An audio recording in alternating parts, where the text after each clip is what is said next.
All right, thank you. I will go into the pledge of allegiance. I pledge allegiance to the flag of the United States of America and to the republic for which it stands, one nation, under God, indivisible, with liberty and justice for all. Thank you very much.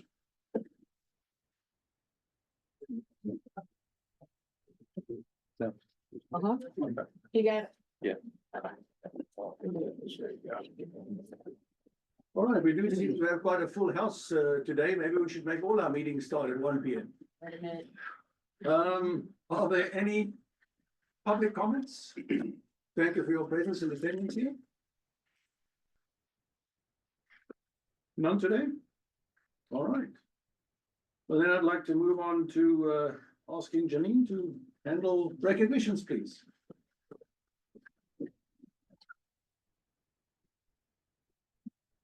Good afternoon, Chairman Denison, Board of Directors, Mr. Frazier, Carter colleagues, and the public. In the past few months, with the transition of our CFO, Yana Bukarova has stepped up without hesitation to keep the accounting function on track during a period of transition. She has quickly adapted to expanded responsibilities, learning new areas of finance and accounting, and ensuring that critical functions that include monthly close and reporting deadlines were met on time and with accuracy. She has taken the initiative to train and support other team members, helping to stabilize the department and maintain continuity under challenging circumstances. Her professionalism, problem-solving ability, and commitment to excellence have not only strengthened our finance operations, but has also set an example of leadership and reliability. Yana has been with Carta since 2008, where she started in the accounting department. She then transitioned to the grants and procurement, but she remains a vital part of the accounting team in many ways. Yana relocated to Chattanooga from the Czech Republic in 2005 with her husband, and together they have one daughter that when you mention her daughter, she lights up anything that you want to say about her. Yana in her spare time enjoys oil painting, gardening. She loves to be outside in nature. She's an animal lover. She also plays the piano and the guitar. She's a very talented and busy person. She stated that her favorite part of working with Carta is the opportunity to learn new things and to meet new people. Yana embodies the values of Carta and continuously goes above and beyond in her service to the organization. We are deeply grateful for her contributions and are honored to present her as this month's Ambassador Award recipient.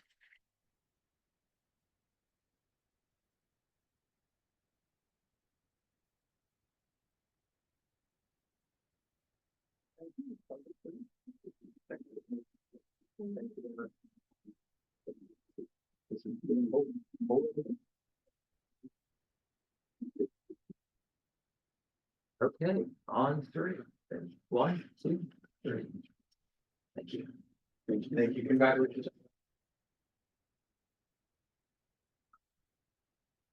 Hearing about your musical talents, it seems to me that there are quite a number of musicians that work at Carta. We should start a band. Maybe we should do that as another source of revenue, Charles. Sure. Sure. All right. Thank you very much. All right, the minutes are amongst the documents that have been distributed. Minutes of the last meeting have been distributed to the board members for your perusal. Are there any comments, corrections, amplifications? None at this time? Is there a motion to approve? Second? Second. All right, all in favor? Aye. Hey, any opposed? None. Approved. All right, thank you. Mr. Fraser, if I could ask you to lead us through the CEO report. Yes, all right. Good afternoon, Chairman Eisen, members of the board, Carta colleagues, and all of our guests today. I'm pleased to share several updates with you since our last meeting. And I'm going to start with the incline railway restoration. I'm actually hopeful that this is the last time I'm updating you about the restoration, because the next time we come together, we should be online and running. But we're making excellent progress in the restoration process. All the materials have been delivered, the cable, the rail, the timber, and all of the major foundational work has been completed. That was the biggest lift of the project, is getting that rail, the burnt ties out, getting the new rail timbers in, the new rail on. But now is in a very exciting time, and so we're installing the new cable system.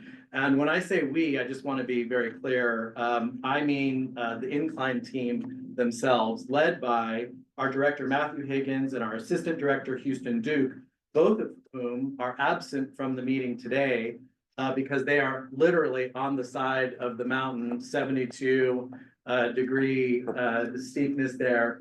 And they are stringing the cable as we speak. And so you can see in this upper right-hand picture there, they're lowering the trolley onto the completed track. That's going to be the system in which they lead down the cable. And it's a little bit different than we've done historically. Director Nye will know this. But let me show you a couple of other pictures here. Let me give you the update first. We are on track to still open on Monday, July 14th. If we're able to open a little bit earlier, we will, but we are still targeting that date. We are also planning a media day in advance of the opening to invite our media partners, board members, interested parties onto the incline for some preliminary runs. So we'll make sure that you're aware of that. But let me show you some of these additional pictures here. On the left-hand side, so this is in the mechanical room, and this is where the team had spent the last several days preparing and getting the cable off of the big spools. So each of those spools are about 15,000 pounds of cable. And so they're transferring it off the spools, getting onto the mechanical cable system there. And then you can see in the far right there where they're starting to lead it down the mountain. And when they get to kind of the precarious place that the vehicles are located, so usually they're at the top and bottom when we do a cable change out, they're cattywampus, they're kind of in the middle. And so what's going to happen is we're going to lead the cable down, we'll take the trolley off of the tracks, take it on to the south side of the vehicle, string all of the cable underneath the vehicle, and then carry on our work that way.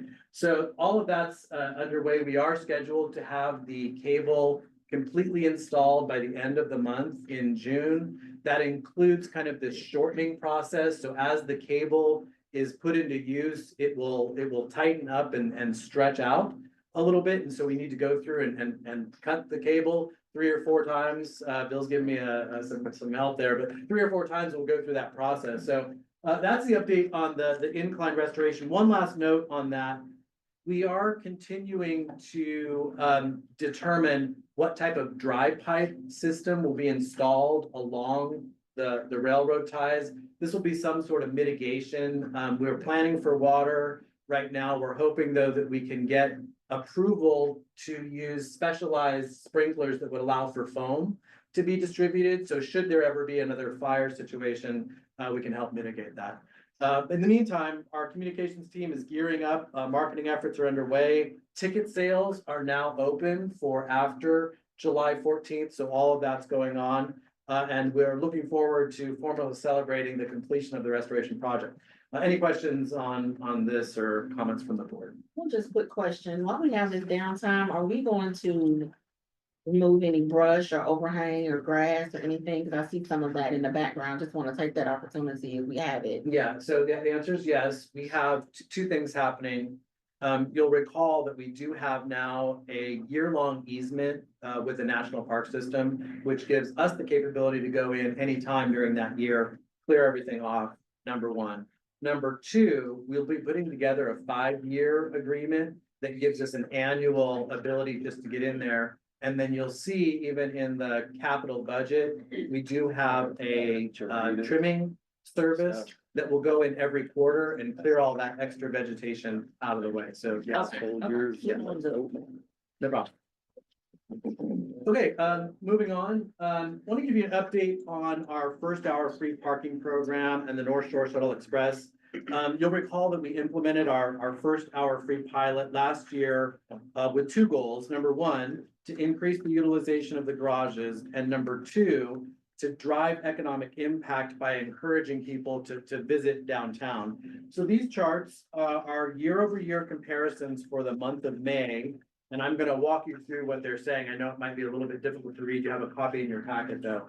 But on the left-hand side, this is Shuttle Park South, and the first thing that we're comparing there is people that took advantage of the first hour free. So prior to our pilot, you had 30 minutes free. We doubled that and gave you the first hour free and so on. So in the year-over-year comparison, that first hour at Shuttle Park South, over 1,100%, so 1,100% increase of people taking advantage of that first hour. But also you see a 295% increase of people staying the second hour and paying for that. The third hour is up 28%, and then total parking for the month up 78% from last year, with total revenue being increased by 37%. Similarly, in the center, you'll see Shuttle Park North. This is a much more drastic figure because we have a lot more activity there. The first hour free, over 3,700% increase, because it was literally just a handful of people taking advantage of it, and now it's hundreds of people. Second hour, 762% increase, third hour, 169% increase. So total parking increase of 22%, total revenue increase of 37%. So in both of these situations, I just want to remind the board that it's a little counterintuitive to think that lowering the price would increase both utilization and revenue, but that's exactly what it did. And so I want you to keep that in mind, because in the budget today, which you're already aware of, part of what we'll be adjusting, hope that you'll approve, adjusting the parking rates. Some of the on-street parking will actually decrease to $1, where others will be incrementally increased by 25 cents. The goals are the same. It's to drive utilization and use of the resources. Related to this, and on the right hand of the screen, happy to report to you that the North Shore Express Shuttle, which we launched to help during the Walnut Street Bridge closure, continues to thrive. So in total, over 3,000 trips carried since we opened in March. This is an 84% increase over that first initial opening. And as a reminder, remember that this service only runs 4 days a week. So it's only running Thursday, Friday, Saturday, Sunday. So it's a very targeted approach. But these results show that innovative approaches to in the community like this and meeting community needs really make a difference. And so I would pause there for any comments or questions on parking or shuttle.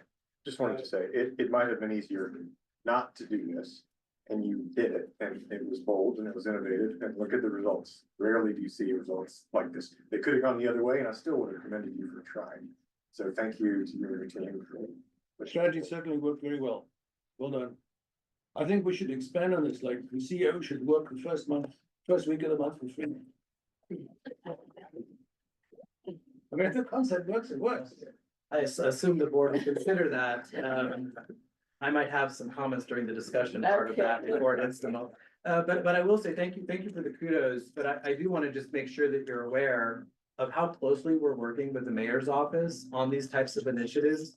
And so it really is a partnership, and what you'll see in this next coming year, that we've got some free parking initiatives coming with, and we're partnering not just with the mayor's office, it's River City Company, the tourism group, and all of the downtown entities. And we really are, the goal is to drive economic impact, remove some of those barriers that would otherwise keep people from coming downtown. So thank you for the support. I have one question. Yes. The North Shore Express Shuttle, which is currently running kind of correctly over the weekends, so that's when we have this peak in usage.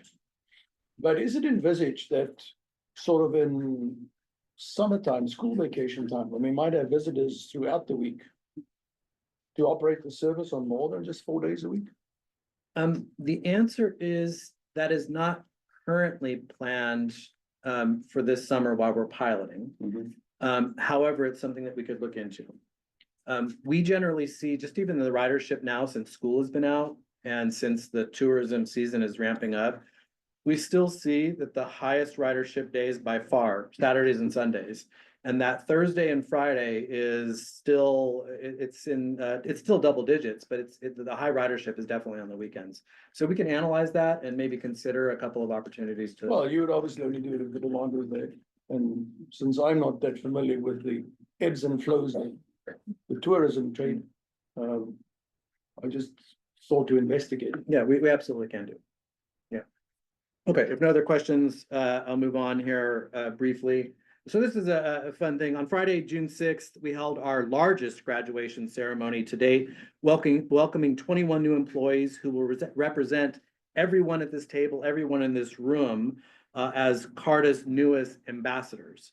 These team members are often the first and sometimes only interactions that customers have with Carta. So it's essential that we prepare them to fulfill our mission of providing safe, cost-effective transit all across the Tennessee Valley.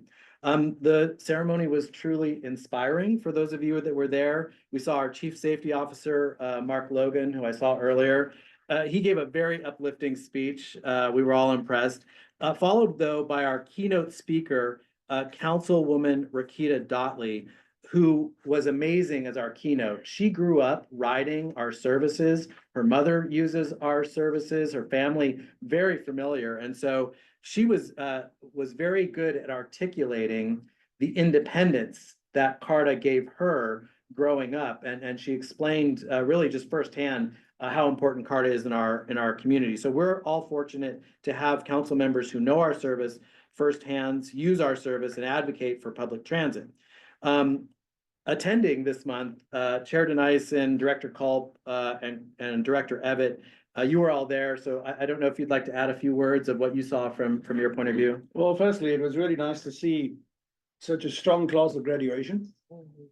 And then, my goodness, the slick nature of the production. It was like professional grade.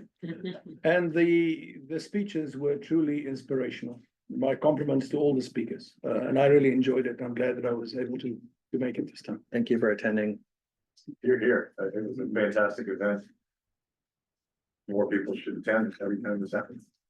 Yeah, shut up, Mark, we just crushed it. And to your point of Rakita, I mean, so often. Transit just is communicated in terms of economic development, and I think we lose track of just all of the other functions, especially joy. And so for Rakita to kind of talk about that independence, that joy, the fun that transit can, and the freedom that transit can provide, that was really inspiring. Yeah, it was, thank you for the feedback. And it was, I think, exciting just because these are our newest employees and we want to really set them off on the right foot. So thank you for attending, everybody, and we look forward to the next one. We'll make sure that everyone has advanced notice of that so you can participate. Okay, moving on, and the final part of this report, we completed another successful windshield tour, this time with newly elected District 9 Representative Councilmember Ron Elliott. And we traveled through his district on our all-electric vehicle, the Carson E-Jest. And his district includes some of our busiest routes. So we're serving East Chattanooga, Eastdale, Glenwood, Missionary Ridge, and parts of Ridgedale. And frankly, I'm very happy to report that Councilmember Elliott is a strong advocate for public transit. And he was so good at sharing his insight about how Carta's service and his district really could be more. And so I'm excited about the relationships that we're building with city council members, and these partnerships will ultimately improve service for everyone in our community. Allow me to just give you one additional thought here, though. I had one of our staff members ask me, like, why do we do these? Why do we do these windshield tours? And I said, well, kind of three reasons. Number one, we want to inform and educate our elected officials about how Carta's services are successful in their district, number one. Number two, and almost more important to me, we want to show how it's failing our community. And I'm going to give you an example. So we were in the vehicle and we were showing Councilmember Elliott a part of Germantown Road, and we came across this stop, and it was really on the side. This bus stop was in the grass on the side of a grassy knoll with a bench on the top of it, and it's not ADA compatible. If someone's in a wheelchair or an assisted device, they're in the street with traffic.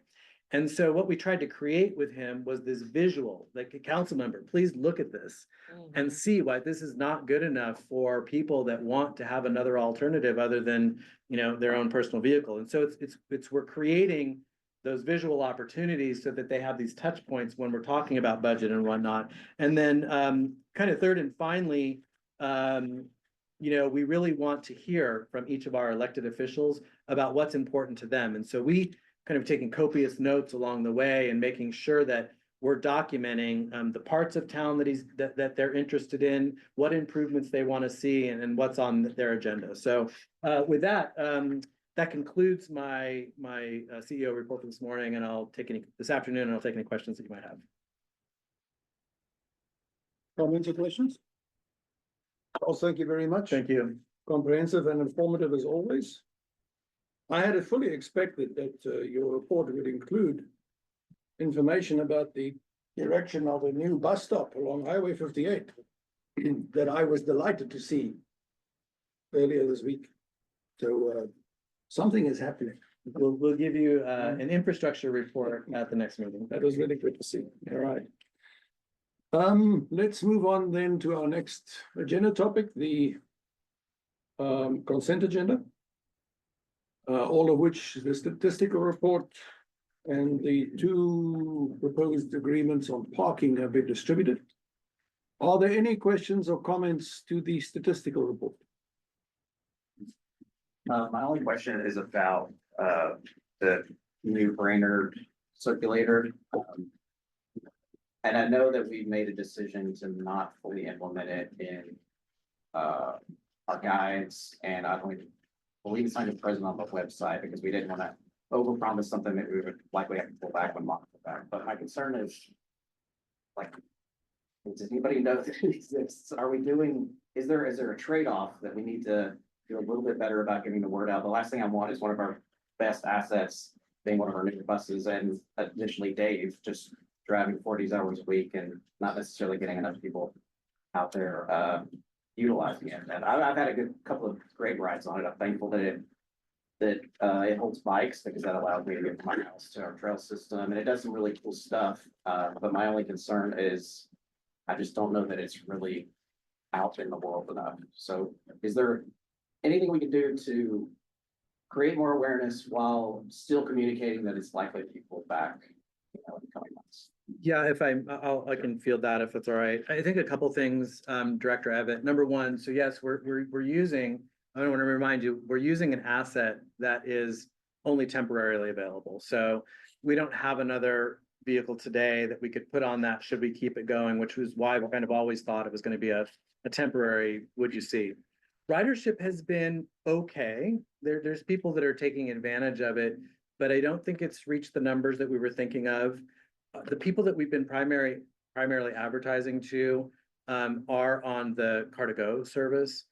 Here's kind of my thought on it, and you'll see this in today's budget, where we are hoping to add 2 Car2Go operators that will allow us to address the capacity issue that we have in the Car2Go zone, which is why we're dropping trips.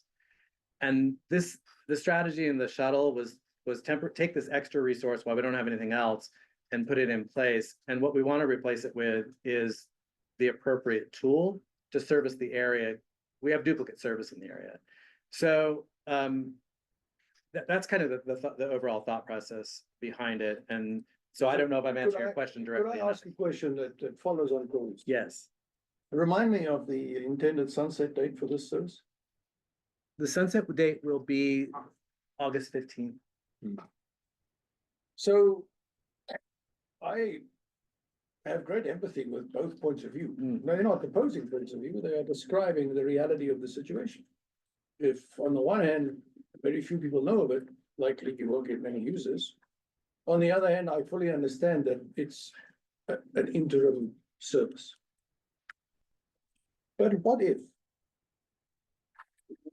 I'm assuming first port of call would be when people try to make a booking for Car2Go and it's not available, they'll be told of the service, like 1-to-1. And while the statistics would indicate that there has been some transfer of ridership, so it's had some positive impact to addressing the problem in the first place. Here's my question: what if we publicize it on our website and we define the sunset date, so people know it's available up until then. Would that be counterproductive? I don't think we have a problem with putting it on the website and overtly advertising it publicly. And I'd almost wanna, if we're gonna do that, I'd almost wanna do, door knockers in the neighborhoods rather than, so yes, we could put it on the website. Well, I don't want to tell you where to put it, But but to try to publicize it to your point. Yeah, and I'll say from my perspective, I've had some people reach out and the issue of having no information is that I can't even point to anything, so it's not even necessarily that I'm asking that we publicize it as much as that we just have information available. for Yeah. Seeking it out. And I think to your point of just clearly communicating, I mean, you could even have on board the bus, 17 days until this is no longer, and act like a countdown of just clearly communicating that it does come to an end so that people aren't left without it. Yep. But I just want, especially in the summer months, those that could take advantage, especially potentially new choice riders in the neighborhood. If they can get them to a park that they otherwise wouldn't have gotten to or some other resource, let's take advantage of it. If I may, did you have something to add, Scott? It's in the media section. We issued a press release when it started. So you can put it. Point to the media, okay. I just went through routes. To Director Abbott's point though, we could easily put, in addition to the media thing, we can put it on as a temporary shuttle route, a temporary route. So we could probably get that up today or tomorrow. We've also put posters in the bus shelters, and we've also put posters up in the bus itself. Oh, yeah, and I like the new signs as well, the street signs along the way. We have new street sign as well. Okay. So we'll handle it that way, and thank you for your comment on that. I appreciate the feedback. I have a question. I was looking at the sort of graphic representation of the statistics. And all the routes barring, what is it? North Shore Shuttle Route 2 actually show increases. But the overall graph shows a downward trend month over month. Which seems contradictory, and I was just curious as to why that is. I would opine that, so you kind of see, and really what we need is kind of a 13, you see there's like a 13-month rolling graph. So typically when school is out, we do see a small reduction in ridership. Mox Express isn't running at all. Kids are out of school, so generally we see a little bit of a curve at this time of year. Is my first thought at it. We can do a little deeper dive if you think it's appropriate. Well, the only reason it caught my eye is that the sort of overall trend of fixed route and shuttle has been increasing steadily and has suddenly turned. And it may well be seasonal for the reason that you described. I suppose I still need to live through multiple cycles to get it burned into my brain. But I was sort of glowing in this feeling that we're gaining traction and expanding our ridership. And it was now the first while in quite a while that it's turned, and I was just curious. The other thing, and we had a conversation about this the other day, I mean, we had, and this matters for transit, we had the highest month of rain in 100 years or something like that. And when people, we don't have the right shelter, we don't have shelters for people to get out of the rain. And so you just don't have as many people. You'll recall that many of our riders, that they're not necessarily taking both their journeys to and back, they're taking it one way. And so when it's a rainy day like that, we do see a retraction of ridership as well, just people are not willing to wait out in the elements. So I think it's a combination of things, and I kind of like to maybe see if there's a trend that we can pick on, but we'll continue to monitor it. Well, the only downward trend was on the shuttle because fixed routes still showed a little climb, so. Sure. I'll call out as well, we're having a little bit of an early board meeting this month, so the data is not available on our online ridership tracker. But there's an insights page on there that includes both weather and another big thing, especially if you're looking month to month, is how many weekdays we're in that month. Because we obviously offer way more service options on weekdays, so if you got one May versus another May, and that previous May had more weekends than weekdays, you'll see some fluctuations there. So we try to take into account that seasonality, weather, all that stuff. All right. Any other comments to the statistical report? No? Motion to approve? Second. All those in favor? Any opposed? All right, thank you very much. Done. Parking. you want to handle them separately or together in the discussion? Comments on either of the two parking topics? I got a question. On 19. In regards to the Embassy Suites Vision Hospitality. Does the recommended per space parking dollar amount, does that allow for us to evaluate prices in the future? Because I think kind of how I'm reading it, we're obviously anticipating the hotel. I know that we'll have the individuals moving out of Hawk Hill. I don't know what goes there. So I just want to make sure that if there's an opportunity for any increase or fluctuation, we have that within this current component. I can answer that. So what the recommended action is that the board authorize the chief executive officer to negotiate and execute. So yes, we do have the ability to negotiate. What we try to put in the background is the recommended Okay. price and then a proposal of a 3% increase per year thereafter. So that's kind of the starting point for us, but we could, I can look into and attempt to negotiate a review, of that maybe in year 2.5 or something like that. That's just what I want to. Okay, it does, it leaves the door open for that negotiation. Okay, that's what I want to ensure. Well, another way of doing that too. And then I don't want to have the board now put you into much of a corridor, narrowly defined corridor in terms of negotiating terms, but you could also potentially do it 3 years with an option to extend at a new escalation rate.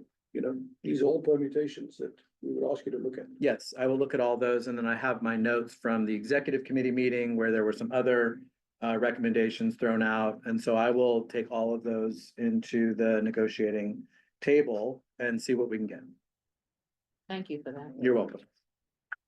Brent, I'm directing this at your attention to this because there's your name on it. There's a small typo on page 19. It says that the final year is FY 2020. I think it's intended to be 2030. Sir. Just wanted to show you that I read your documents. Thank you for noticing that. I bet they're on. Are there any other comments to either of the two parking agreements? Motion to approve both? Make a motion. Second. All in favor? Aye. Any opposed? The ayes have it. Thank you very much. All right, let's move on to action items. Procurement report. Annie, please.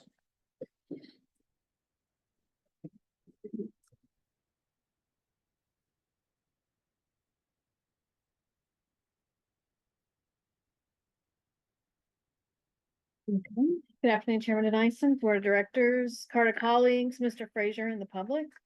I'll be going over the procurement report for June, and it can be found on page 20 of your packet. And there's a highlights up on the screen.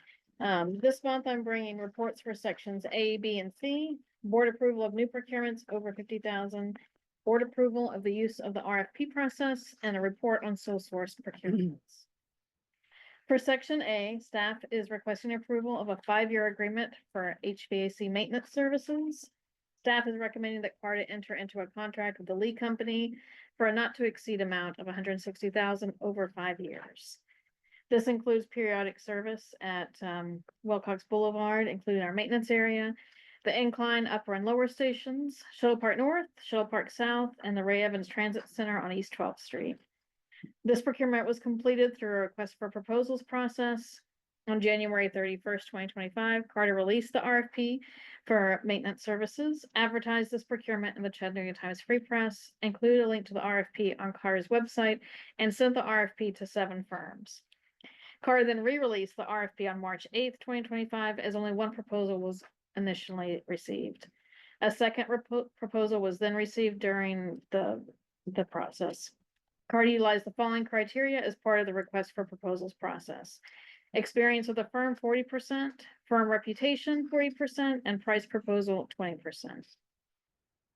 For section B, staff is also requesting approval for the use of the request for proposals process for the following procurements: The current scope of work for these procurements requires that evaluation criteria other than price be considered when awarding contracts for these services.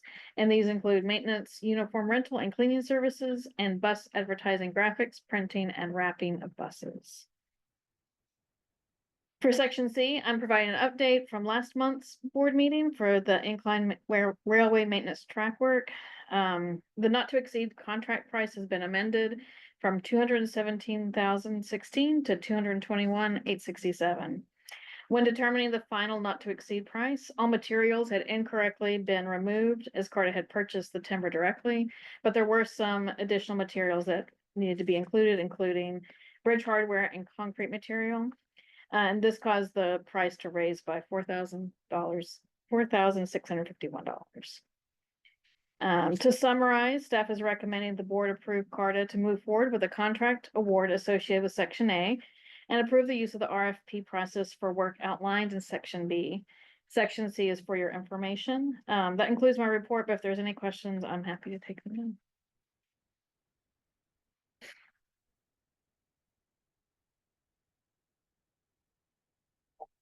Been really clear. in. You were. Thank Okay, you so good. much. No Thank problem. you. Right. If there are no questions, can I have a motion to approve the procurement report? Motion. Second, Sorry. all in favor? Any opposed? Approved, thank you. Thank you. Operating budget. Chair Dennison, if I may, thank you for, if I may, so thank you for your support for the past 6 months that as we've developed the budget. And I recognize that we've discussed things about the budget many times. But I'd like to, and if you'll allow me just a couple of minutes to kind of set the stage properly before Sander and Annie read through the board memos, I'd like to take just a few minutes to calibrate the board. And board members, in your next to your board packet is the presentation itself, so that you can kind of follow along with us. And audience members, I'll try to describe because I think it might be difficult to see. But allow me to draw your attention to this timeline, which you have seen before. But this is really the public transit improvement timeline. So this is going from the left-hand side, fiscal year 20, all the way to fiscal year 30. And the vertical yellow line in the middle is where we are today. And so just as a quick reminder, 2 years ago, the mayor revamped this board. The board subsequently hired me. And in last year, in fiscal year 25, we really started the process of fixing our foundation. But as you'll recall, we did not get all of the funding that we needed last year to do that work. And so the first thing I want to remind you of is that in the budget that you're about to see, part of what's in there are key support positions that we must have to finish the work of fixing the foundation. So that's number one. Number two, a reminder that this is, we're also transitioning out of the ARPA funding. So this year is the first time we're gonna feel that. We'll feel it again next year. So those are the two things that are driving the budget. But something that we haven't talked about very much, and especially in the public realm, is where we're headed in the long term, the future transit network. And so I just want to spend a few minutes talking about what our ecosystem will look like in the future. And so what I want you to know is that the RPA has been working with the city of Chattanooga to develop their comprehensive plan. And as part of that, they are incorporating all of the transit studies that have been done for this agency over the last several years. So the Kimley-Horn study, the VIA study, there's 2 Jarrett Walker studies are all being built into that plan. And what I want to do is just take a few minutes to show you and the audience what these things are. So number one, here's the kind of the draft vision. Board members, you've seen this before, but where we're headed, the network vision includes fixed route, paratransit, microtransit, high capacity corridors for bus rapid transit, commuter service, parking, and mobility hubs. And I want to just kind of paint this picture for you. In fixed route service, at the end of the growth plan, we are planning on having 6 Carta routes that have 15-minute frequency. It's a huge improvement from what we're doing today. Also, we anticipate that 5 of our routes will have 30-minute service. And we anticipate 6 new service corridors, new crosstown routes, new service routes across the region. So that's one thing. Mobility hubs. We anticipate that the build out of the network, there'll be 33 mobility hubs.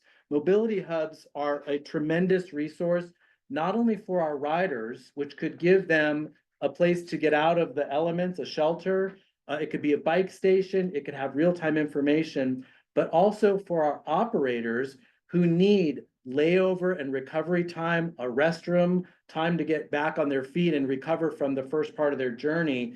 And so there's 33 of these mobility hubs identified in the long-term network. And there's an inset here that I'm gonna zoom in on.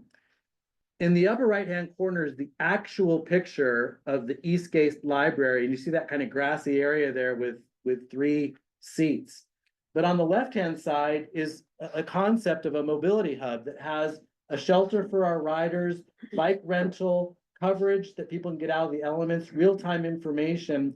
And these are the types of resources that we want to put out in the community for both riders and bus operators in whole. So 33 of those. High capacity corridors, we're talking about bus rapid transit, where you have various dedicated lanes for buses and very modernized stations, raised elevation for people to get on and off the vehicles as well. So we have 2 corridors that this can work on. That's Brainerd on Route 4, and in the future, Broad Street as well, that north-south connection. Microtransit, we currently have 1 zone. We anticipate that the full build out of the network, we would have 4 zones in full. So that's going to be growing in the future. And then very importantly, Caravan. As the fixed route network grows, all of the Caravan will grow automatically with it. So that's the 3/4 mile boundary that will go to all of those new routes that go into Red Bank, go into East Ridge, all part of this expanded network. And so I give you all of that information because as you are wrestling today with approving this year's budget, I just want you to keep in mind that we're planning for this year, but we need to be looking further out for growth. What's important this year is that we really focus in and fix our foundation. And so one more slide, and then I'm going to turn it over to Sander and Annie. Allow me to go through the positions that we're requesting that are really driving the budget. So first of all, the first here is the fixed route dispatcher and 3 road supervisors. These are support positions. What's happening today is in the dispatch office, we don't have enough people to both pay attention to what's going on the road with our operators and be responsive when they're calling in on the radio, because we don't have enough people in there and they're distracted. They're checking a bus operator out or finding a vehicle and answering the phone. We need more resources in there. Similarly, road supervisors, we don't have road supervisors that can respond to situations where our bus operators might need assistance with a fare dispute or an accident during all of the times that we have service. We must beef this up in preparation for growth. So we got to fix this first. Third, car-to-go operators, 2 additional car-to-go operators, something that I heard from our bus operators, the car-to-go drivers in particular, when I first got here. Not only is the software a problem, but we don't have enough resources. They are going from trip to trip to trip, oftentimes without breaks. We need additional operators so that we can better provide the service. We're dropping a lot of trips right now. So this is to alleviate a capacity issue that we have today. Also an additional shuttle operator. I talked a little bit earlier about the parking initiatives that we have forward. We do anticipate standing up a couple of ad hoc shuttle programs during this next fiscal year. We need that resource.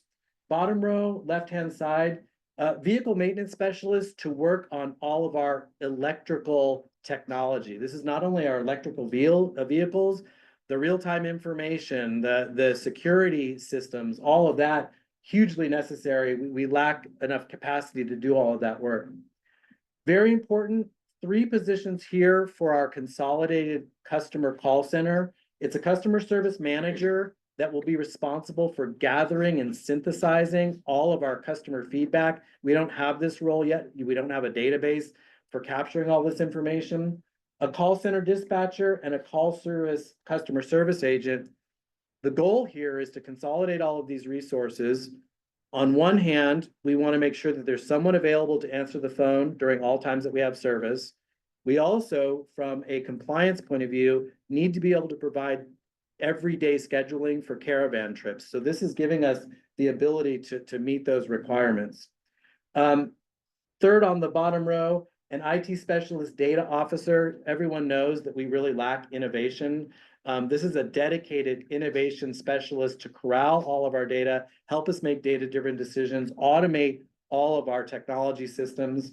And then finally, an additional community outreach specialist, someone that can respond to, as we're gathering more opportunities to grow ridership, someone that can provide travel training, someone that can be in the community, helping these neighborhood associations get the word out about the services that we have. So with that, I hope that I've kind of set the table for the why behind all of these positions. And with that, I would turn it over, if it's fine with the board, turn it over to Sander to walk you through the operations budget, and then we'll turn it over to Annie, sorry, I don't know why I had a brain moment there, Annie for the capital budget, and I can answer any questions if they have them first. Just a confirmation, Yes, the community outreach specialist will be bilingual? yes, Exactly what I was yeah, about to sorry, say. yes, the intention is that this individual would be bilingual. What we find in our community is that we have, I hear this a lot from the bus operators, people getting on the bus, they need someone that can speak Spanish. We have a lot of people calling into the customer service line, they only speak Spanish, so we are looking for someone that is bilingual. Okay, if nothing else, I'll turn it over to Sander for the budget. Thank you very much. Thank you, members of the board and public. Welcome this opportunity to present our proposed budget for 2026. Before I get into the details of total revenue and total expenses, I want to talk a little bit about proposed changes to both fares and parking rates. We do not anticipate any changes in fares for fixed route. For Caravan, we are proposing that the base fare will increase from $2.50 to $3. However, users of the mobile app will be eligible for a 25-cent discount. For Program 3 fares, which are outside the mandatory corridor for Caravan service, the fares will increase from $2.50 to $3.50, again with the 25% discount for using the app. For Car2Go, we're proposing an increase from $1.50 to $2 with the 25-cent discount for using the app. And then finally, we're proposing an increase in the adult fare for the incline from $20 to $22. On the parking side, we're proposing an increase in Zone 1 hourly parking from $1 to $1.50. Of course, we have been offering the first hour free, and that's factored in. Sorry if I may. Sure. Sorry, zone 1 is $1.50 to $2. I apologize. Yeah. And there's currently no on-street free parking. It's only in garages. All right. Okay. Zone 2, hourly parking will go from $1.50 to $1.75. Zone 3 will remain at $1.50 per hour. And Zone 4 has relatively low utilization. So we'll actually be decreasing the fares there from 75 cents an hour to 50 cents an hour to promote more usage.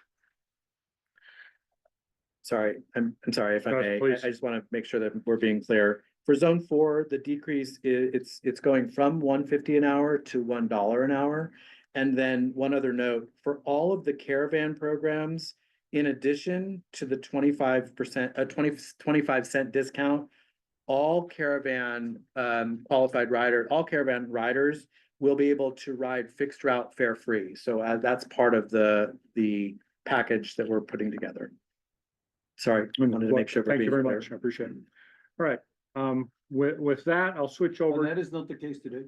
That is not the case. Okay. That's a good value give back, I think. Okay, with that, I'll switch over to a discussion of the change in the total revenue and the total expenses that are projected. And I'll start with the comparison of 2020, fiscal 2025 to fiscal 2026. Both revenues and expenses are going from 29.8 million in 2025 And one point of reference, we're pretty much right on budget for both revenue and expenses for 2025, with the exception of the fare decline for the incline being out of service. So we're for the budget for 2025 was 29.9 million for both revenue and expenses. For 2026, we're projecting 34.8 million of revenue and expenses. Now I'll talk through the significant components that drive that change on the revenue side, then I'll talk about the expense side. On the revenue side, the increase is $4.9 million, and that's comprised principally of $2.5 million of expected receipts from the incline insurance proceeds. Faring volume increases, including the fare increases we just talked about, which will total to 1.1 million. And then increases in parking revenue due to the rate changes we just talked about and the volume growth, which will contribute another 1 million to bring us basically from the 29.9 to 34.8. Buried in there is a $1.8 million decrease in federal funding due to the end of ARPA funding. And that is offset by approximately a $1.8 million increase in local funding, primarily additional funding from the city of Chattanooga of approximately 1.35 million. So that gets us from the budget from last year to the budget for this coming year. On the expense side, we're also seeing a $4.9 million increase. That consists of several items. The first is an increase in the existing wage base due to anticipated pay increases and contractually mandated pay increases, along with increase in benefits cost. That totals approximately $2 million. In addition, we're anticipating the key hires that Mr. Frazier has already discussed. The total cost of those hires will be approximately $1.2 million. And then the remainder of the increase will be increases in the cost of various items, primarily fuel and maintenance and communications costs, which total collectively approximately $1 million. So that gets us from the 24.9 for last year, or for the year now ending, to 34.8 million for the upcoming year. With that, I'll open it to any questions or any comments that anyone may have on the proposed budget. We've never discussed this before, so I imagine there are lots of comments and questions. I'll start, if you don't mind. Please. First of all, I want to recognize the time and attention that it took for you to get us where we are here. Thank you. I understand that this was a hefty lift. And not only have you done it, you've done it with a level of clarity that I appreciate. And even being able to walk through everything today, that's a breath of fresh air for us all to be able to have a true understanding of where we are from a budget perspective. Thank you. So I definitely want to recognize that. As towards, I don't know if it's a comment or a question, but as we've been kind of working through this budget, and like you said, we've looked at it a couple of times. We knew that there were things that we wanted to do, particularly around the positions. So when I went back through and looked at this, kind of what I jotted down is that positions help us focus not only on safety, but getting us to the place where we have things in place so that we can do what we have set up for the future. So that's how I kind of reconciled that component around the positions. I also feel like there is still an opportunity for us to, either in the future or as we get to possibly pull the lever on revenue, but to ensure that we have some operating, what's the word I'm looking for? Capital reserves. Thank you, reserves. To me, without that, it's like we're running our proverbial Carter house with no emergency fund. So I want to state that clearly here for us to be looking towards that. And I ask also for our chair to keep the needle on that as we move forward in the future. Other than that, stating those items, again, I know this was a heavy lift, and I thank both of you, but I know that it took a lot of time and attention for us to get where we are here. So those are the comments I would like to share. Thank you. Chair. Thank you, Rosie. I would probably just quickly add, I don't readily hand out compliments, so this comes grudgingly. Not only do I add my voice to echo the sentiments expressed about the professional approach that's been taken here, but I also personally gained a lot more confidence in the projections due to the work and insights that have been brought into the assumptions that underlie this. You know, you can assume anything, and if you assume sometimes things that aren't connected to reality, you should not be surprised that things come out differently.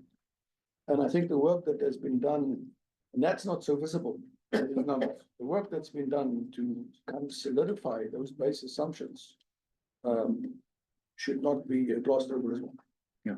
And gives me a lot of confidence that we'll bring this year home the way that we project. So thank you for that. Yeah, thank you very much. Any other comments, observations? I just have two comments for the board on this, if I may. Number one, we did receive notice yesterday from Hamilton County that in addition to the money that they will already allocate for Car2Go expansion of $80,000-ish, they are also going to add in our request to subsidize the Car2Go Caravan Program 3 subsidy for East Ridge and Red Bank. And so their budget will not be finalized until next week. And so we'll come back and do some sort of amendment later on. But that's very encouraging because as I shared with you before, the city of East Ridge was really struggling with, were they going to have to curtail some service? That extra money should allow them to get through this next year and plan properly. So I want to just publicly thank city manager of East Ridge, city manager of Red Bank for their advocacy with the county commission. And then also, I would be remiss if I didn't ask the board at the appropriate time, if you could please send a note of thank you to not only Mayor Kelly, but the city of Chattanooga City Council. Thank them for supporting CARTA and coming through with our budget this year. So those are my only two comments. Thank you. We've been sort of now through a lengthy process. It's been laborious, a lot of heavy lifting. I would like to acknowledge the entire team under your leadership, Mr. Frazier, for the professional effort and diligence and energy that's gone into all these various budget planning scenarios, navigating a difficult environment. I also would like to acknowledge and thank the board for the work that each of you has put in. I know that there have been many hours of discussions and executive committee meetings, one-on-one discussions between you and Mr. Frazier and key members of the team to work through and bring us to the point where I almost feel like celebrating today with good work that has brought us to this junction. With all of that said, I think the point that Director Reeves made a little earlier, that as robust a budget this is, and as it expands our capabilities, one thing is clear: we still do not achieve the point where we have an operational reserve in our finances, which, as a business professional, I cannot imagine running an organization without a little bit of a safety net. This is what keeps one up at night, because assumptions are one thing, and that is why it's important that your assumptions are rooted in validity and therefore have, expertise and insight and understanding behind them, so they're not just pulled out of your thumb. But nobody can perfectly foretell the future. And if for whatever reason we were to run into some form of hardship in the future, we have no safety net. And this clearly is an area that we need to address in future iterations of budget plan, so that we can begin to develop. It's not a thing that you will fix overnight. It's actually going to take several rounds of years of foresight and planning to develop that strategic reserve. Now, I also would say that one of the avenues that we could have followed this year, in addition to having the city, largely the city, but to an extent also a little bit the surrounding cities and the county, step in with improved financial contributions. We could, of course, have pulled the lever on increasing fares as a way to generate revenues and to build up the first round of those strategic reserves. On the other hand, it is the strong recommendation of the Carter management team, and I think the strong will, the unanimous will of the Carter board, that we continue to provide a good quality service to our community, and that for as long as possible, we stave off fare increases. And I think that is what this budget represents. We have kept our fixed route fares intact once again. And I, for one, certainly support that. And I'm grateful to the board and to the team for working diligently together to find avenues to bring us to this point. And then certainly also, Charles, I will definitely respond to also your recommendation to acknowledge to the city and probably also to the county and the other stakeholders involved for their improved contribution. I also draw great encouragement as I see the progress that we've made here at Carter. Mr. Fraser has been adamant that we need to get the foundation right. Many of these new positions, some are for expanding capacities, but a lot of them are putting the final building blocks of the foundation right. Because unless you build from a solid foundation, you cannot successfully grow into the future.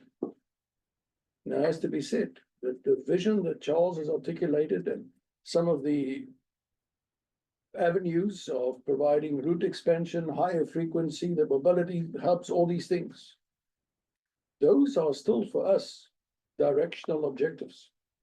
We do not yet have the financial wherewithal to achieve and deliver them.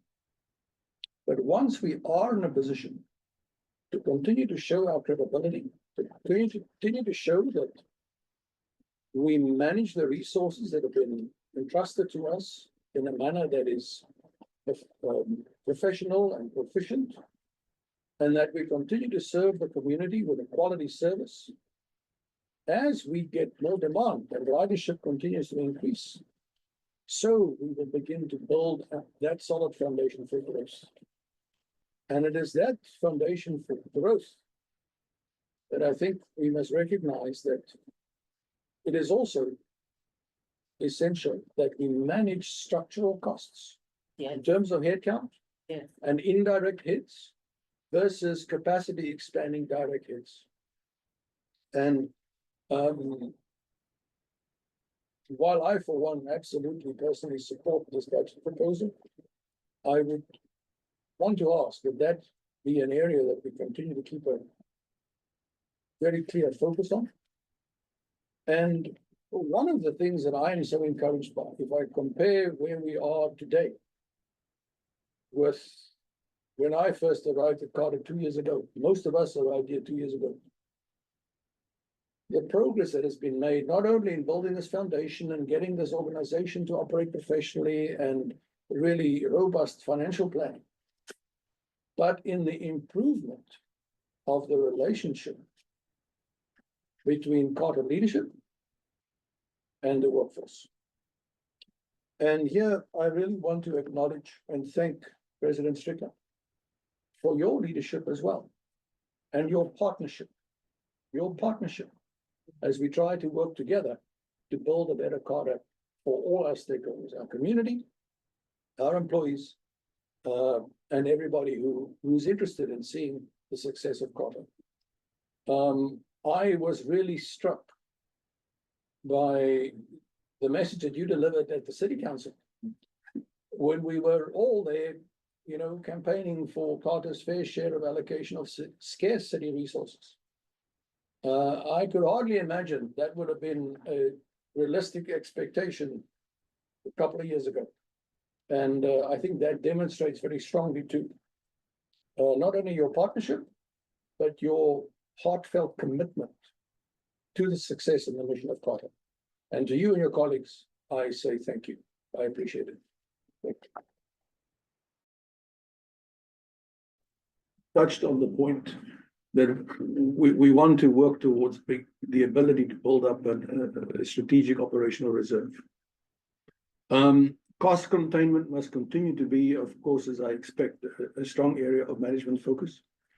But I do want to formally request Carter management to begin to look into initiatives and strategies to further expand our ability for revenue generation.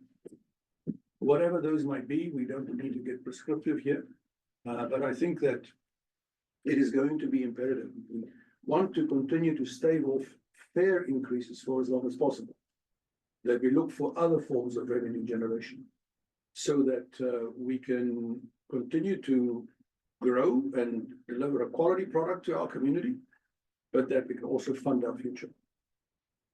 Because the kind of vision that our CEO has articulated in terms of the expansion, that is going to take a lot of heavy lifting. And you need the financial wherewithal to deliver on that as well.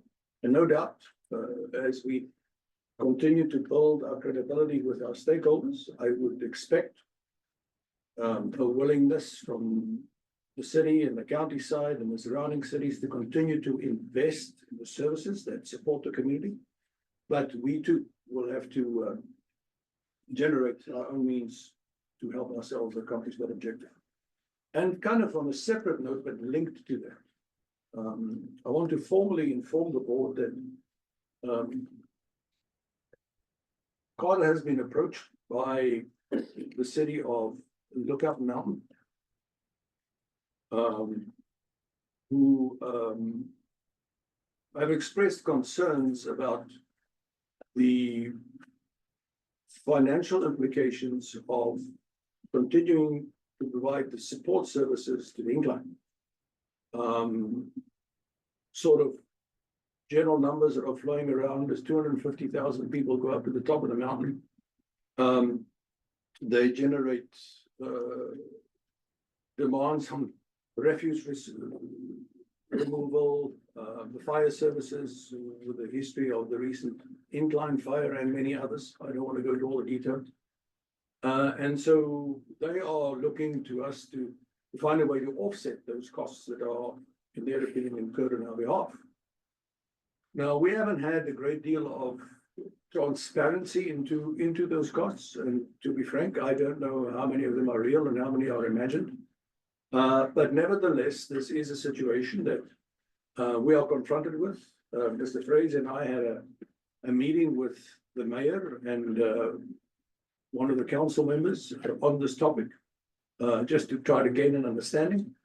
And I think here too, I would like to ask formally that Carter leadership begin to look and explore avenues for addressing these concerns one way or another, while also hopefully in the process continuing to work very collaboratively with the city of Lookout Mountain, which is an important part of our constituency, given that our incline station is on top of the mountain, and it's an important source of overall revenue to Carter. Perhaps there's a win-win, I don't know, I don't want to prejudge it, but we need to be aware of the situation and we need to respond to it. Okay. Thank you very much. Any other comments? Any topics that we want to revisit under old business? Motion to adjourn. Second. Nobody's opposed. Adjourn. Thank you very much. Thank you.